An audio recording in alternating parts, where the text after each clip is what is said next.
Dennis, one moment has cost you a officiating decision that's gone against you, and then a goalkeeper dropping a cross. Is that a fair assessment? Yeah, I mean, obviously there's lots more because, you know, we've had chances in the game, they've had good possession at times, but ultimately, if it comes down to one thing, it's an handball that wasn't an handball, that the referee didn't deem it as an handball, but the linesman decided to tell him it was handball when it wasn't. It was right in front of us and it hit his stomach. And so the referee's now had to give a free kick. I've just had a word with him there and he said I was left with no choice. The linesman signalled it was a handball, so I've had to go with him. And then the ball goes into the box. Vino's hasn't got to leave his line, you know, it's well out of his jurisdiction. We've got two centre-halves that are head it, which they've done all game long. And he decided to go out and try and claim the ball and ultimately dropped it and left a simple finish. Were you pleased with the response you got after falling behind to the division's form team? Absolutely. Today was again a step in the right direction. You know, I'm disappointed about losing, but if you look at the whole performance, the 30 minutes we've had to dig in because there was a really bright football inside. They've gone 1-0 up, but we've come back into it. We dealt with what their problem was, which is the 10 kept dropping in, but we sorted the system out and changed that and dealt with the 10. We got back into the game, created 3 or 4 really good opportunities, and then second half it was a really even affair where Vino's had nothing to do, barring coming out for that cross. Like you say, second half there was nothing in it, virtually no chances at either end, and it just looked like one moment of brilliance or one mistake might win it, and that's ultimately what's happened. Yeah, and the lads have got to take credit from that. You know, I'm not too despondent because when you look at 2 weeks ago, we only had a shot on goal against Hendersford. Today, having 4 or 5 chances against a team that's won 6 of their last 7 football matches and drawn the other. So it's a massive step in the right direction. We've give everything. The fans should recognise that we've give everything today, and we've been really unfortunate not to get at least a draw. And Mark Jones gets his first start. Were you happy with him? He's not played much for quite a while. Yeah, well, that's the reason behind him coming off with 20 to go. His calves are a bit tight and he hasn't played for a while, but you know, he's done his job. He held the ball up. He played as a centre forward, so I'm happy with that. You know, Dale worked with him.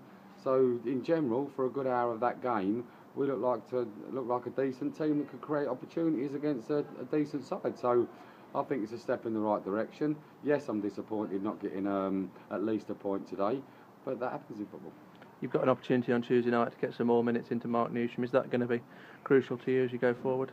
Absolutely. You know, I know she's looking fitter. When he's come on today, I know she's done a lot better than what he's done previously. So each week goes on now, we're working on his fitness. He'll go and get a good, you know, 70, 80 minutes on Tuesday, and he'll be closer again. So each week that goes by now, Nooshis will be getting there, and I'm sure in a month's time we'll see a fully fit Mark Newsham that can start taking part week in, week out. You've got a goalkeeping conundrum to sort out for next week. Sam obviously now begins a 3-match ban, and Paul Farman's probably not going to be coming back if Lincoln carry on in the FA Cup. So have you got somebody else up your sleeve? Yeah, we've had a lad training with us for the last 2 or 3 weeks. We've just got internationally cleared, so it's no panic stations there. We have got a goalkeeper if we need to use him, but at the moment we'll still be waiting on whether Lincoln stay in or go out of the FA Cup and whether Farms will be coming back. But we've got cover, so it's no big deal at the moment. And next weekend, it doesn't get any easier for you. Team with 9 straight wins. Is the pressure going to be off you in that respect, so you can perhaps go out and play with a little bit of freedom?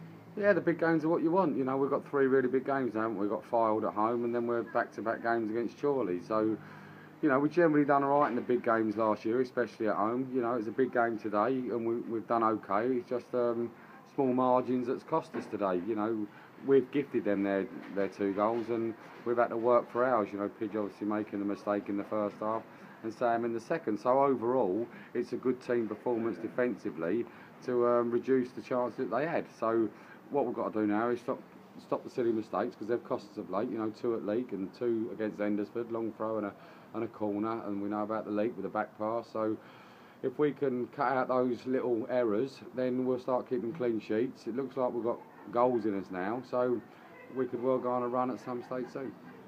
In your 2 Notts County lads, you've got to try and get their future resolved. Yeah, we tried at the back end of last week. Their loans finished today, but hopefully Notts County will let them stay on or extend it to 93 days, and then we can keep them for another 2 months. And given the form they're in, 11 unbeaten now, 1-0 win at Scunthorpe today, they're perhaps well down the pecking order at the minute, so it's going to do them more benefit to stay here and play. Yeah, you would have thought that it should be a no-brainer, that they're better off keeping fit here than going back to Notts County. So hopefully Notts County will see it as a good thing, and they'll continue to play for Boston.